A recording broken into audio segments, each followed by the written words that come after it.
Panorama group, जो सोचता है वो करता है। आपके अपने सपनों का आशियाना। नमस्कार, आप देख रहे हैं सिटी पोस्ट लाइव। मैं हूं श्रीकांत प्रत्युष और मेरे साथ दो बिहार के दिग्गज पत्रकार हैं। रवि उपाध्याय जी हैं, अजीत जी हैं, डॉक्टर संजय कुमार जी हैं। दोनों से बात करते हैं। तो डॉक्टर संजय कुमार बिहार की राजनीति को बारीकी से समझते हैं और रवि भैया तो पूरा समीकरण बदलते और बनाते भी रहते हैं। क्या होगा इस पर? बिहार में कुछ नया चीज होने वाला है? कोई बदलाव होने वाला है? नहीं, निश्चित रूप से जो दिखाई पड़ रहा है अभी 121 सीट पर जो पहले चरण का मतदान होने की बात कल है, उसमें निश्चित रूप से आपको एनडीए को बढ़त दिखाई पड़ रहा है कई सीटों पर। हम अगर यदि स्पेसिफिकली हर सीट की चर्चा करिएगा तो ये लंबा हो जाएगा, लेकिन हमको जो दिखाई पड़ रहा है कि कांटे की लड़ाई है, लेकिन एज मिलता हुआ आपको एनडीए को दिखाई पड़ रहा है। कारण क्या है? अभी भी एनडीए को एज क्यों मिलता हुआ दिखाई दे रहा है? देखिए, आपको जो हम लोग जो महिला वोटर की बात करते हैं और वो महिला वोटर की बात करते हैं तो वो उसमें जो लीकेज था या फिर उसको नीतीश कुमार ने रिटेन करने की कवायद की, महिला वोटरों को 10-10 हज़ार रुपये देने की बात, तो लीकेज को उन्होंने भरा, मैंने जो बात कही जा रही है। और जो लीकेज भरने के साथ ही जो रिटेन किया 10,000 रुपये देकर के, यह एक बड़ी कवायद है। छुपा वोटर उनका खिसकता हुआ तेजस्वी की घोषणा के बाद दिखाई पड़ रहा था। जो सोशल इंजीनियरिंग की हम बात करते हैं, तेजस्वी यादव ने कहा कि देखिए माई बहन मान योजना देंगे, सामाजिक सुरक्षा देंगे, महिलाओं के लिए 30,000 रुपये देंगे। तो यह एक चुनौती था नीतीश कुमार के लिए, तो वह लीकेज को बंद किया गया एनडीए की ओर से, नीतीश कुमार की ओर से, और ये एक बड़ी कवायद है। और ये सबसे बड़ी बात आप देखिए कि जो उनका जो कोर वोटर कहा जाता है, लॉ कुश कॉम्बिनेशन, उसमें भी कुछ हद तक डेंट लगा है, लेकिन जितना डेंट की बात हम लोग करते हैं उतना डेंट लगा। हाँ, अगर यदि लोकसभा चुनाव की बात करिएगा तो उसमें एक बड़ा डेंट तेजस्वी ने लगाया था। औरंगाबाद जैसे मजबूत किला को ढा दिया था। तेजस्वी ने 7 उम्मीदवार महागठबंधन की तरफ से उतारा था लोकसभा चुनाव में, 2 पर सफलता भी मिली थी, तो बड़ी सिंध मारी थी, बड़ी। वही हम कह रहे हैं। फिर इस बार भी देखिए तेजस्वी ने कुछ समाज जो लॉ कुश कॉम्बिनेशन पर एक बड़ा डेंट मारने की कवायद की है, और ये दिखाई पड़ रहा है। इसीलिए हम कह रहे हैं कि जहाँ पर कुशवाहा उम्मीदवार हैं वहीं पर वोट चढ़ेगा कुशवाहा का, और नहीं तो फिर दूसरे आपको उस पर आप ट्रांसफ़र नहीं हो पाएगा। अब देखिए, सबसे बड़ी बात देखिए, आप कई सीट को आप देखिएगा मलाह वोट, जो मलाह वोट कहाँ थे? मलाह वोट आप यादव और मलाह में 36 का आंकड़ा होता है। बावजूद इसके देखिए मलाह को एनडीए माने महागठबंधन अपने साथ में पाले में रखे हुए, तो ये एक मजबूत पकड़ दिखाई पड़ रही है। एक चूक हुई है मुझे लगता है रवि जी कि गौरा बोराम में जिस तरह से मलाह नेता मुकेश सहनी के भाई को पीछे हटना पड़ा है, इससे तो मलाह और नाराज होंगे। और पहले से भी मलाह और यादवों के बीच लड़ाई होती रही है घाटों को लेकर, आपको पता ही है। मुसलमान भी कहीं असहज रहते हैं उनके साथ। देखिए, गौड़ा बौरामपुर का थोड़ा समीकरण समझना पड़ेगा। गौड़ा बौरामपुर में मल्लाह की अच्छी आबादी है, और मुकेश सहनी का वो फील्ड रहा है, कार्य क्षेत्र रहा है। आप उसको दरभंगा का इलाका, और दरभंगा में मलाह की आबादी कितनी आपसे छुपी, लेकिन वह गौड़ा बौरामपुर में आप देखिएगा संतोष सहनी जो विकासशील इंसान पार्टी के राष्ट्रीय अध्यक्ष भी हैं, प्रत्याशी होने के साथ साथ, इस बात को मुकेश सहनी तो सिर्फ संरक्षक हैं। और ये देखिए, अब उनकी मौजूदगी में मुकेश सहनी ने प्रेस कॉन्फ्रेंस किया तो वहाँ पर प्रशांत किशोर का भी उनको डर सता रहा था कि प्रशांत किशोर की पार्टी से गौड़ा बौरामपुर में एक अल्पसंख्यक चेहरे को उन्होंने दांव पर लगाया है।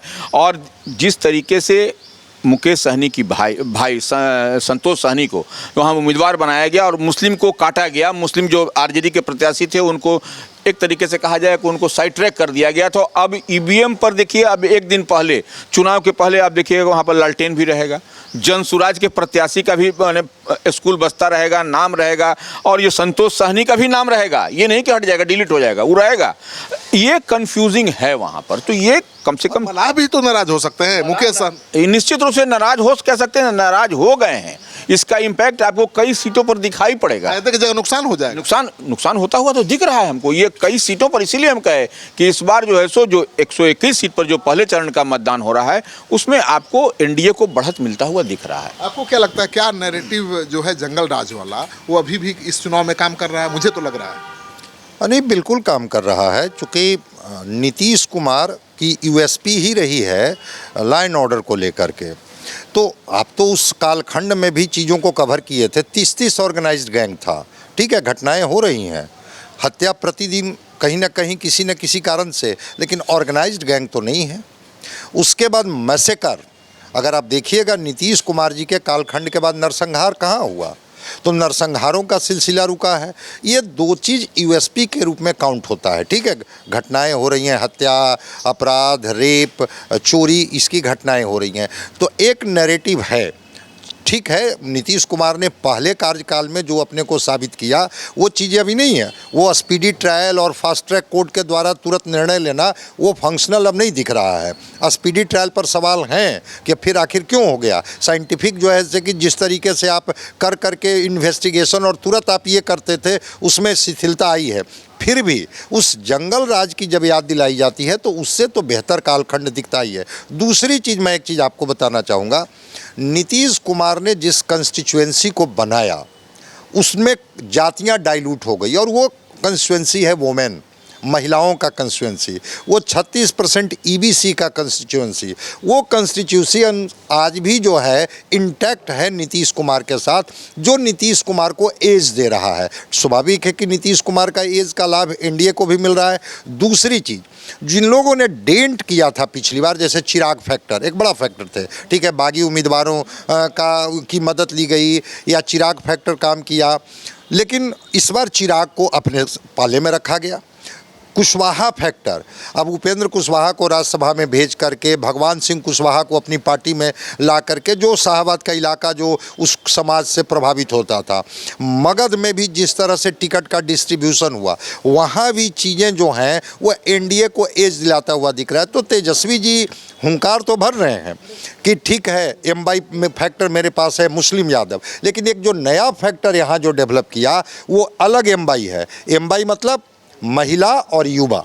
तो महिला और युवाओं के डिस्कोर्स में बहुत सारे युवा तो साइलेंट हैं, और बहुत सारे युवाओं के डिस्कोर्स में है कि ठीक है रोज़गार और नौकरी तो हमें मिली, लेकिन वो कदाचार को लेकर के, परीक्षाओं में क्वेश्चन पेपर आउट को लेकर के उनकी नाराज़गी और निराशा, लेकिन एक उम्मीद की किरण है। तो वो कहीं ना कहीं से देखते हैं कि नहीं, अगर नीतीश कुमार आएंगे तो हमें फिर हो सकता है कि जिस तरह से विपक्ष एक नैरेटिव बनाए हुए हैं नौकरी रोजगार, तो नीतीश कुमार इस फ्रंट पर आएंगे। तो जो एक नया वोट बैंक तैयार हुआ है महिला और युवा का, वो एनडीए के साथ खड़ा दिख रहा है। युवा कह भी रहे हैं कि भाई लगातार बहाली हो रही है, भर्ती हो रही है, परीक्षाएं हो रही है, ये मैसेज गया है कि नीतीश कुमार। बिल्कुल बिल्कुल भाई, लगातार आप देखिए ना, जो कहने के लिए तो ऐसे कह देंगे, चूंकि टेक्निकली चीज़ों को समझ में आती नहीं है भाई। कैबिनेट में चीज़ें तय होती हैं, डिपार्टमेंट से रिक्तियां मांगी जाती है, फाइनेंस विभाग से परमिशन मिलता है, तब न जॉब मिलता है, तब न किसी का अपॉइंटमेंट होता है, और उस पर अथॉरिटी कौन है? नीतीश कुमार। तो अगर 5 लाख नौकरी दी गई तो दबाव की बात आप चाहे जितना कर लें, दिया तो नीतीश कुमार ने ही। और जो रिक्तियाँ अभी हैं शिक्षकों को, या जो और भी स्वास्थ्य विभाग में 46 विभाग हैं जहां अलग अलग विभागों में जो रिक्तियां हैं, उम्मीद नीतीश कुमार से। और नीतीश कुमार ने कोई ऐसी बात नहीं कर दी है जो थोड़ा लगता है कि ये फिजिबल नहीं है। जैसे तेजस्वी जी ने कहा कि 2.5 करोड़ परिवारों को हम एक परिवार को नौकरी देंगे, फिजिबल नहीं लग रहा है। 3 लाख जैसे कि 17,000 करोड़ का बजट है आपका, 4,10,000 करोड़ का लोन है आप पर, 63 करोड़ लोन रोज बिहार चुकाता है, 23,000 करोड़ तो इसी बार देना है।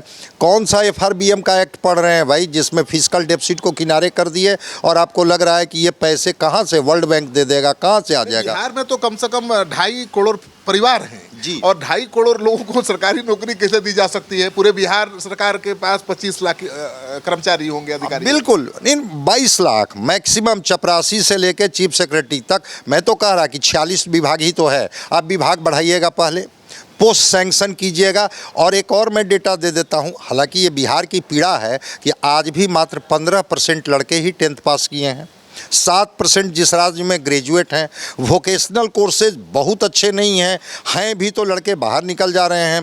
किनको नौकरी दीजिएगा? उन बच्चों को जो 5वीं, 4थी, 3री, और अभी 63% लिटरेसी रेट है। तो आप कोई ब्लूप्रिंट और रोड मैप के बारे में कहते हैं कि 4 दिन के बाद बताएंगे, 2 दिन के बाद बताएंगे। भाई बता तो दीजिए कौन सी नौकरी, कौन सा पद सृजन होगा, चपरासी का पद कितना सृजित कर लेंगे। और जहाँ ये घोषणा कर रहे हैं, जैसे कम्युनिटी मोबिलाइजर के लिए इन्होंने कहा दिया कि हाँ ठीक है 2 लाख हैं कम्युनिटी मोबिलाइजर, हम 10,600 मिलता है या 700, 30,000 हम देंगे। उनको सरकारी कर्मी का दर्जा दे देंगे। हर जीविका दीदी को हम जो है सो उनका 5 लाख का बीमा करा देंगे। उनको 2,000 इंसेंटिव के रूप में दे देंगे, उनका इंटरेस्ट माफ कर देंगे। उनका इंटरेस्ट माफ कर देंगे। भाई सोर्सेज तो बता दीजिए, कौन सा इकोनॉमिक्स है वहाँ? मैं तो उस इकोनॉमिक्स पैसा लाएंगे कहाँ से तेजस्वी? वही तो मैं कह रहा हूँ कि कौन सा, आज भी बिहार की अपनी जो आमदनी है मात्र 59,000 करोड़ रुपया है, 22 से 23%। बाकी 1,59,000 करीब वही केंद्रांश और सब्सिडी मिलता है। 18 से 20% तो आज भी बिहार का जो बजट है या बजटीय प्रोविज़न होता है वो कर्ज से चलता है। तो कर्ज चुकाने में 48,000 करोड़ की राशि चली जाती है बिहार का, केवल कर्ज या मूलधन हर साल देने में। कहाँ से, कौन सा 1 लाख करोड़ भी नहीं बचा, कहाँ से करेंगे? वही तो मैं कह रहा हूँ कि वो राशि केवल सैलरी की बात कर लिया जाए तो 12 लाख करोड़ का होगा। तो क्या कोई कैपिटल इन्वेस्टमेंट इनका नहीं होगा? बस पैसे आएंगे कहीं से और सारे लोगों की सैलरी में चली जाएगी सारा डेवलपमेंट। ऐसा तो मैं इकोनॉमिक्स को नहीं समझ रहा हूँ। तो नीतीश कुमार ने 10,000 रुपये की राशि डाली महिलाओं के खाते में और उन्होंने कहा कि मैं आपको इंटरप्रेन्योरशिप के लिए दे रहा हूं, अगर आप इसके तरफ बढ़ेंगे तो मैं 2 लाख रुपए की राशि।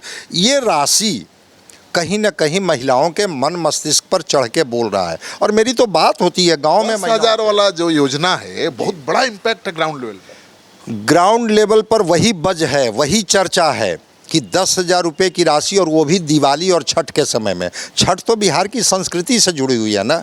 वो प्लान करना शुरू कर दी वो महिलाएं कि हम अचार बनाएंगे, हम पापड़ बनाएंगे, हम जो है से सिलाई मशीन खरीदेंगे, बछिया खरीदेंगे, बछिया बकरी पालन करेंगे। तो ये जो योजनाएं कहीं ना कहीं से जिसको कहते हैं कि वाइब्रेंट कर दिया उन महिलाओं को, उनके अंदर में डिस्कोर्स है और वहाँ पर जातियाँ डाइल्यूट हो गई।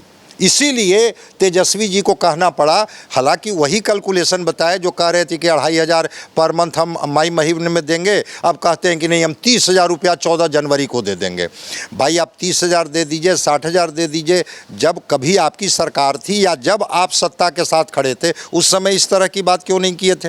नीतीश कुमार के साथ एक फैक्टर है कि ये इनकी योजना 5-6 से लगातार चल रही है, चाहे वो नगर निकाय पंचायतों में आरक्षण की बात हो, चाहे साइकिल पोशाक योजना की बात हो, चाहे रिजर्वेशन की बात हो कि 35% रिजर्वेशन, डोमिसाइल की बात हो।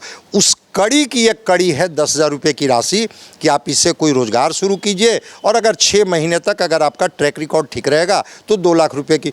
तो नीतीश कुमार पर भरोसा का कारण ये है कि कोई अभी चुनावी मौसम में कोई ऐसी योजना की बात ये नहीं कर गए जो लग रहा है कि बस केवल वोट लेने के लिए। बिल्कुल, तो उनकी घोषणा पर नीतीश कुमार के वादे पर ज्यादा भरोसा क्यों है, तेजस्वी पर क्यों नहीं? एक बात इसको समझना पड़ेगा, संजय जी बता रहे थे, हम उसी पर थोड़ा सा आगे उसको जोड़ना चाहते हैं, क्लब करना चाहते हैं कि देखिए नीतीश कुमार जब फर्स्ट टाइम आए तो साइकिल पोशाक महिला बच्चियों को दिया उन्होंने, यह एकदम फैक्ट है।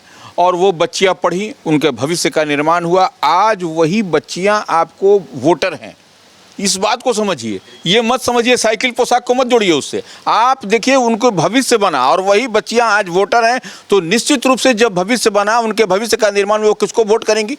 वो निश्चित रूप से एनडीए को, नीतीश कुमार को, जहां तस्वीर फोटो रहेगा उनके उम्मीदवार रहेंगे उस पर वोट करेंगे। रैंडम सर्वे कर रहा था रवि जी, और लड़कियां महिलाएं तो बिल्कुल एक तरफा है नीतीश के साथ। हम तो कहे ना कि इसको आप जोड़ लीजिए ना कि नीतीश कुमार साइकिल पोशाक योजना की बार बार हम लोग चर्चा करते हैं और वह मॉडल बना था नीतीश कुमार का साइकिल पोशाक बच्चियों को स्कूल में देना। तो वो अब जो आज के समय में जब वोट का उनका समय है तो वो निश्चित रूप से वह वोट नीतीश कुमार के पक्ष में जाएगा, चाहे नीतीश कुमार जिस पार्टी, जिस दल, जिस अलायंस के साथ रहें। मैं एक माँ बेटी को से मिला और बेटी से पूछा कि किसको वोट दोगी, किसकी सरकार चाहती हो, तो बोली नीतीश कुमार। उसकी माँ से पूछा तो बोली कि तेजस्वी यादव। दोनों आपस में ही भिड़ गई। मतलब एक घर में 2 राय, माँ आरजेडी को कह रही है वोट देंगे, बेटी कह रही है नीतीश कुमार को देंगे। ये तो बहुत बड़ी बात हुई नीतीश कुमार की। देखिए निश्चित रूप से यह आपको दिखाई पड़ रहा है कि भविष्य का निर्माण नीतीश ने किया उन बच्चियों के लिए जो बच्चियां पढ़ने नहीं जाते स्कूल की। उस समय अटेंडेंस क्या होता था, सिर्फ मिड डे मील मिलता था, लेकिन नीतीश कुमार ने उसको एड ऑन किया, पोशाक दिया, किताब दिया, साइकिल दिया। आप उसकी कई सारे आप स्वयं तस्वीर आपने कवर किया है उस समय के कालखंड का कि कैसे बच्चियां स्कूल में गाँव की पगडंडियों में साइकिल और ड्रेस पहन के जाती थी, आती थी। तो निश्चित रूप से जब भविष्य का निर्माण हुआ तो निश्चित रूप से निर्माणकर्ता की ओर ही लोगों का झुकाव होता है। लगातार जनसुराज के सूत्रधार प्रशांत किशोर, तेजस्वी यादव नीतीश कुमार की मानसिक सेहत को लेकर सवाल उठा रहे थे, लेकिन फिर भी जनता क्यों तेजस्वी की अपेक्षा ज़्यादा नीतीश पर भरोसा कर रही है रवि जी? देखिए सबसे बड़ी बात है कि अच्छा अब इसमें तीसरा पॉइंट भी आप करिए, जनसुराज के सूत्रधार प्रशांत किशोर भी वह जो बिहार को चेंज करने की बात करें, बच्चों के भविष्य की बात कर रहे हैं, तो लेकिन फिर भी देखिए बिहार की मानसिकता दुर्भाग्यपूर्ण स्थिति है। हम लोग कहाँ जा रहे हैं, वही जात पात इधर उधर। तो ये देखिए नीतीश कुमार पर भरोसा करने की जो बात कह रहे हैं, नीतीश कुमार ने काम करके दिखाया है। हम एक ही एग्जाम्पल दिए कि पूरे विश्व में यह मॉडल बना था नीतीश कुमार का साइकिल पोशाक योजना, बच्चों की पढ़ाई, बच्चों के भविष्य की बात। तो ये इसी लिहाज से जो टेस्टेड और ट्रस्टेड होता है उसी पर आम जनता आवाम उस पर भरोसा करती है। इसमें जो अभी आपने सवाल पूछा, देखिए अर्बन डिस्कोर्स में इनका स्वास्थ्य का सवाल है, रूरल डिस्कोर्स में नीतीश कुमार का सवाल नहीं है। और एक दूसरी चीज़ कि आप देख लीजिए 31 अक्टूबर तक मैं देख रहा था 63 जनसभाएं की नीतीश कुमार ने, वो चाहे हेलीकॉप्टर की हो या रोड शो हो। रोड शो भी किया। हाँ, और तेजस्वी जी की 33। तो जनता कैसे इसको मान लेगी कि नीतीश कुमार पूरी तरह से स्वस्थ नहीं है? जो व्यक्ति हेलीकॉप्टर से या रोड से जा रहा है, लोगों के बीच में खड़ा है, ठीक है, संवाद अदायगी पर आप कह सकते हैं कि स्क्रिप्टेड अब वो पढ़ने लगे हैं, वो एक पार्ट हो सकता है, लेकिन एक्शन में तो ज्यादा दिखाई वही दे रहे हैं। एक्शन में और प्रेजेंस, लोगों के बीच में उपस्थिति नीतीश कुमार की है ना, ज्यादा है और ज़्यादा है। तो जब ज़्यादा है तो रूरल डिस्कोर्स में इनका स्वास्थ्य का सवाल नहीं है। अच्छा, आपको नहीं लगता है कि तेजस्वी यादव का नाम जहाँ भी आता है लोगों के जहन में 1990 के दशक वाली याद ताज़ा हो जाती है? अरे भाई फिर गुंडा राज आ जाएगा, जंगल राज आ जाएगा, अपराध बढ़ जाएगा। वो सबसे बड़ा फैक्टर है तेजस्वी यादव को सत्ता पे आने से रोकने में। बिल्कुल मैं सहमत हूँ, चूँकि लालू प्रसाद जी का जो बैगेज है उस बैगेज को तेजस्वी जी नहीं हटा पाए। हालांकि कोशिश किया गया, पोस्टर से, बैनर से, एनडीए ने सवाल भी उठाया कि तस्वीर हटाई गई लालू प्रसाद जी की, जबकि आज भी लालू प्रसाद जी राष्ट्रीय अध्यक्ष हैं। लालू जी के बिना काम अभी भी नहीं चल रहा है। अभी भी लालू प्रसाद जी के बिना काम नहीं चल रहा है। फिर भी कोशिश किए Tejashwi ji A to Z की बात करके, टिकट बंटवारा में भी जो जातियां इनके साथ सीधे सीधे लड़ाई में रहती थी उनको टिकट दे करके, इस बार राजद ने वो भी प्रयोग किया। फिर भी जो बैगेज है 90 का और 90 से 5 का, और उसके पीछे का जो एक कारण है, जो भी इनके समर्थक हैं जिस तरह से कभी कभी रील्स बना करके, वो हरा गमछा लहरा के, वो मुरेठा बांध करके वो जो दृश्य उपस्थित करते हैं, तेजस्वी जी का फायदा तो नहीं ही न पहुंचाते हैं। लगता है कि ये हुड़दंग जो है उनके समर्थकों का वो नुकसान तेजस्वी जी का वही जो लोग हैं अति उत्साह में जो दृश्य उपस्थित करते हैं वही तो नुकसान कर देते हैं। और वही कारण बनता है कि बाकी लोग ध्रुवीकरण के लिए तैयार हो जाते हैं। भाई जो पार्टी 32% से टेक ऑफ कर रही हो, 18% अगर मुस्लिम और 14% ज़्यादा, सोचिए तो कि कल्पना की 10% वोट ले लिया तो सरकार बन जाएगी। और पिछली बार 37.3 और 37 पॉइंट जैसे कि 26 यही ना था भाई, 0.03%। तो 32 से अब टेक ऑफ करने वाली पार्टी सत्ता में नहीं आ रही है। मैं समझता हूं कि जो इनके जो अति उत्साहित जो कार्यकर्ता वो खेल बिगाड़ दे रहे हैं। अब भाई डिजिटल का ज़माना है, वो तो गांव-गांव का बूढ़ा लोगों को मैं देख रहा हूँ कि बैठ के वीडियो देख रहा है कि भाई क्या हो रहा है। और वो जो है वो IT सेल वाले जो हैं, जो इनके विरोधी हैं, वो वही सब वीडियो पहुंचाते हैं कि देखिए अगर फिर सत्ता में आए तो वही तस्वीर आपको दिखेगी। रवि जी, तेजस्वी जी क्यों नहीं ये नैरेटिव चेंज कर पा रहे हैं कि वो आएंगे तो सुशासन देंगे, नीतीश कुमार की तरह कानून व्यवस्था वाला राज स्थापित रहेगा, विकास की पटरी पर बिहार दौड़ता रहेगा? देखिए तेजस्वी यादव बहुत हद तक प्रयास किया उन्होंने, लेकिन क्या जरूरी और क्या मजबूरी है उनके लिए वही बेहतर इसको बता सकेंगे। क्योंकि देखिए आप संजय जी ने भी कहा कि कई पोस्टर से बड़े बड़े नेताओं की तस्वीर नहीं है, इवन देन लालू प्रसाद यादव की भी नहीं, तेजस्वी की ही लगती है। आपने देखा भी कि तेजस्वी प्रण जिस दिन मैनिफेस्टो रिलीज हो रहा था उस दिन सिर्फ तेजस्वी की तस्वीर। महागठबंधन का ये घोषणा पत्र जारी हुआ और उसमें तेजस्वी प्रण है, तो इसीलिए अखिलेश सिंह ने बोला भी नहीं कुछ। कांग्रेस के नेता डॉक्टर अखिलेश प्रसाद सिंह थे, उन्होंने कुछ नहीं बोला घोषणा पत्र पर। बिल्कुल, तो यही दिखाई पड़ता है। लेकिन अब इसको तेजस्वी कैसे चेंज करेंगे? इस बार अगर चूक गए तो फिर हमको नहीं लगता है कि जल्द फिर वो उनकी कमबैक होगी। आपको लगता है कि चूक नहीं गए? निश्चित रूप से चूक गए। देखिए अभी थोड़ा सा लेकिन वेट करना पड़ेगा, अभी जल्दीबाजी होगी, क्योंकि जनसुराज भी है और कुछ देखिए खेल होगा अभी। क्योंकि देखिए IP गुप्ता भी इनके साथ जुड़े हैं, वह भी एक फैक्टर है। IP गुप्ता का जो इतनी हमको जानकारी है, 150 ऐसे विधानसभा सीट हैं जहां पर कि 50 से 60 हज़ार उनके समाज का वोट है।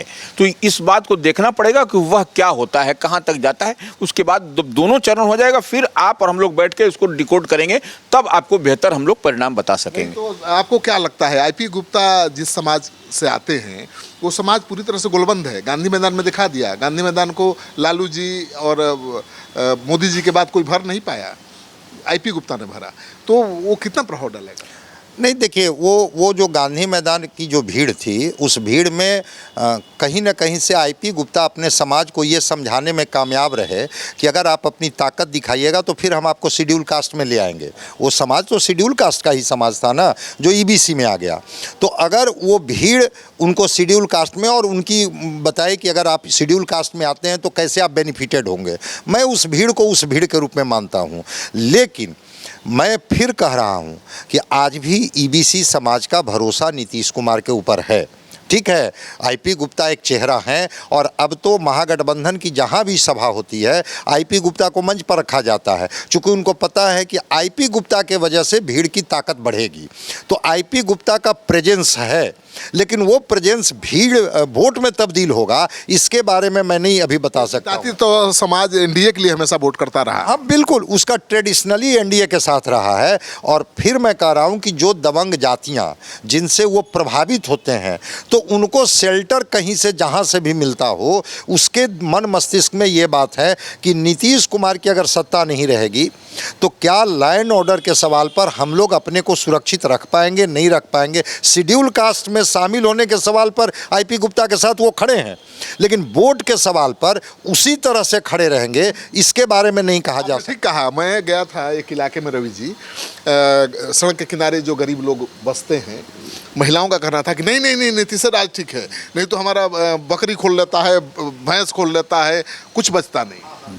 नहीं, सही बात है। देखिए, उसमें 5 समाज में वो आते हैं आईपी गुप्ता, उसमें थोड़ा सा हम लोग और बात करेंगे। उसमें तांती तत्वा हैं, और जब आरक्षण की बात जब वो कहते हैं, जब वो बताते हैं, तो उसमें दुसाध हैं, धोबी हैं। यह कई सारे समाज को लेकर के, और वही उनके पास में एक चंक है जिस पर वह स्ट्राइक करते हुए दिखाई पड़ते हैं। तो यह अब पता चलेगा कल जब मतदान होगा तब, और फिर 11 तारीख को दूसरे चरण का मतदान होगा, किधर शिफ्ट करता है, स्विंग किधर करता है उनका, यह इस पर नज़र रखनी पड़ेगी। आप बताइए इस बार कौन सबसे बड़ी पार्टी, बीजेपी या जेडीयू? नहीं, देखिए, जेडीयू निश्चित रूप से बड़ी पार्टी के तौर पर उभर करके आएगी, क्योंकि देखिए जेडीयू को इसलिए हाथ से हम बोल रहे हैं कि सीटों का जो आवंटन, जो एलोकेशन किया है जेडीयू ने बहुत बेहतर ढंग से किया है। आप देखिए, श्याम रजक को फुलवारी शरीफ से दिया, मसौढ़ी में वही देखिए माझी को जाकर के सेटल डाउन किया, तो यह हमको जो दिखाई पड़ा बहुत बेहतर। भारतीय जनता पार्टी में उस तरीके से नहीं हो सका सीट का शेयरिंग, वे बड़ा अंदर में।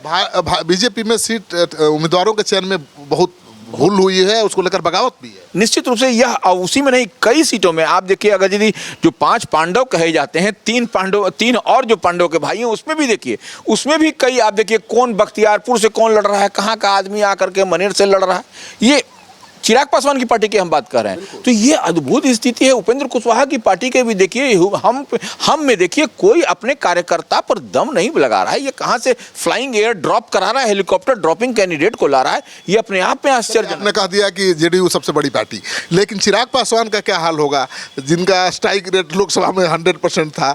देखिए, इनको मंथन करना पड़ेगा चिराग पासवान को कि क्या, कहाँ पे जरूरी और कहाँ पे मजबूरी होता है। पॉलिटिकल जरूरी मजबूरी होती है, तो ये चिराग पासवान को देखना पड़ेगा, और कुछ गुण अपने पिताश्री को याद करके उनके किए हुए चीज को देखना पड़ेगा, स्वर्गीय श्रद्धेय रामविलास पासवान से, तभी होगा। देखिए, पुत्र जरूर हैं, लेकिन उनके गुण को उनको समझना पड़ेगा। सिर्फ ऐसे भौकाल में आकर के और उस लहजे में बोलने से नहीं होगा, क्योंकि आपके साथ में जो लोग साथ में रह रहे हैं वह लोग कैसे हैं, इसको भी आप थोड़ा सा देखिए, उसको क्या है। 2015 वाला 10 वाला परफॉर्मेंस दोहराएंगे जेडीयू इस बार? नहीं, उतना बड़ा मैंडेट इनको नहीं मिलने जा रहा। सीट भी नहीं लड़ रहे हैं। नहीं, उतनी सीट भी नहीं लड़ रहे हैं, लेकिन हाँ, एक जो 2 चीज़ें हैं। एक तो कि जिसको कहते हैं ना कि दूध का जला मट्ठा भी लोग फूंक के पीता है, तो जेडीयू इस बार बड़ा अलर्ट मोड में है, जो इनको 2020 में खामियाजा भुगतना पड़ा।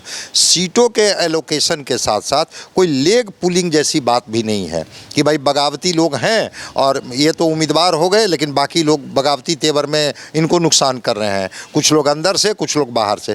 इस बार जेडीयू ने बहुत संभल करके न केवल टिकट का बंटवारा किया, बल्कि जिनको टास्क दिया कि भाई ये विधानसभा कैसे आपको जीत के आनी है, इसके लिए भी लोगों का मैनेजमेंट बड़ा साइंटिफिक तरीके से हो रहा है। वहीं जो आप सवाल पूछ रहे थे कि बीजेपी आखिर क्यों पिछड़ रही है, उसके पीछे का कारण है एक तो कि एलोकेशन को लेकर के बीजेपी जिस तरह से सीटों का बंटवारा किया है उसको लेकर के भी नाराज़गी है, और बीजेपी से ज़्यादा नाराज़गी लोगों की कैंडिडेट से है, क्योंकि वो सिटिंग रहे हैं, कहीं दूरी रही, जनता की इच्छा आकांक्षा पर वो खरे नहीं उतरे, क्षेत्र से भी वो दूरी बना लिए होंगे, ओवर कॉन्फिडेंस में रहे होंगे, अरे मेरा क्या है, फिर तो एनडीए की सरकार आएगी ही, हम तो टिकट मिलता है इस वजह से जीतते हैं, तो जनता कभी कभी बिदक जाती है।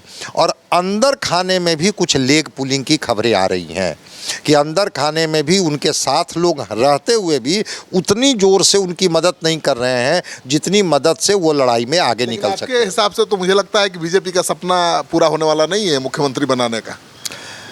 बिल्कुल नहीं। अगर हमसे आप पूछेंगे तो जो अर्थमेटिक्स पर ही ना सारी चीज़ें तय होती है, तो जो सीटों का गणित है, वो जो स्टैटिस्टिक्स आप जोड़िएगा, तो जैसे ही 50 से नीतीश कुमार ऊपर जाते हैं, फिर कहाँ से बीजेपी कोई मुख्यमंत्री बनाने की बात सोच सकती है। और नीतीश कुमार निर्णय लेने के मामले में कितने ये हैं, वो तो बिहार के एक एक जनता, क्या एक एक आम आदमी जानता है। तो बीजेपी ऐसी नहीं लग रही है कि कोई अपना मुख्यमंत्री का चेहरा घोषित कर देगी या इनको रिप्लेस कर देगी, क्योंकि बार बार मैं कहता हूँ ये महाराष्ट्र नहीं है, ये बिहार है। एकनाथ शिंदे को रिप्लेस करना इसलिए कि वो शिवसेना तोड़ के आए थे। नीतीश कुमार एकनाथ शिंदे नहीं ना है? नहीं है, बिल्कुल, बहुत अच्छी बात आपने कही। एकनाथ शिंदे, नीतीश कुमार ने ही एनडीए को यहाँ बार बार संजीवनी दिया, और नीतीश कुमार ने ही साबित किया कि हम जिस गठबंधन के साथ होंगे उसी की सरकार बनेगी। बैलेंसिंग फैक्टर का काम करते रहे, 100% बैलेंसिंग फैक्टर के काम करते रहे हैं। इसलिए जो संतुलन पैदा कर व्यक्ति, उनको आप रिप्लेस करके अपना कोई मुख्यमंत्री का चेहरा इंट्रोड्यूस कर दीजिएगा, ऐसा मुझे नहीं लगता है। मुझे लगता है रवि जी, मैं गया था ग्राउंड लेवल पर, 150 से ज़्यादा विधानसभा क्षेत्रों में रैंडम सर्वे किया है। 20 साल से नीतीश कुमार शासन में है, कोई एंटी इनकम्बेंसी फैक्टर नहीं है, कोई नाराजगी नहीं है, बल्कि सहानुभूति है। और धनाधन जो ऐलान किया है चुनाव के पहले, गजब का असर है। देखिए, हम शुरू में ये कहे कि लीकेज को उन्होंने कंट्रोल किया। जो हम लोग बात करते हैं अपने पत्रकारिता की भाषा में कि रिटेन कर रहे हैं, वो हम लीकेज था। वो जो लीकेज की हम बात कर रहे हैं कि महिला वोटरों को साथ देने का या अन्य तरह की जितनी बात कर रहे हैं, सोशली एक बड़ा उन्होंने काम किया। तो निश्चित रूप से 20 साल 25 साल से कोई आदमी हो, उसके खिलाफ एंटी इनकम्बेंसी नहीं हो। और एंटी इनकम्बेंसी क्या, इससे हमारी बात से सब लोग सहमत होगा, सहानुभूति है उनके प्रति, नीतीश कुमार के प्रति लोगों में सहानुभूति है कि उन्होंने बिहार को किस जगह पर था बिहार और कहाँ से कहाँ ले गए। तो इतनी बात तो सबको समझ में आ रही है, तो वो कहीं कोई दो मत नहीं है। हमारे दोनों साथी इस बात से सहमत हैं कि नीतीश कुमार के साथ सहानुभूति है, और लोग अभी भी तेजस्वी यादव भले युवा हों, लेकिन उनसे ज़्यादा भरोसा नीतीश कुमार पर ही जता रहे हैं। उनको लगता है कि तेजस्वी आएंगे तो फिर 1990 के दशक वाली स्थिति हो जाएगी, यानी अपराध बढ़ जाएगा, अपराधी बेकाबू हो जाएंगे। और नीतीश कुमार भले बुजुर्ग हैं, लेकिन सत्ता में बने रहे तो सुशासन कायम रहेगा। आप क्या सोचते हैं? कमेंट बॉक्स में जाइए, अपना कमेंट जरूर लिखिए। और चुनाव के दौरान आपने जो सहयोग और समर्थन दिखाया है उसके लिए बहुत बहुत आभार।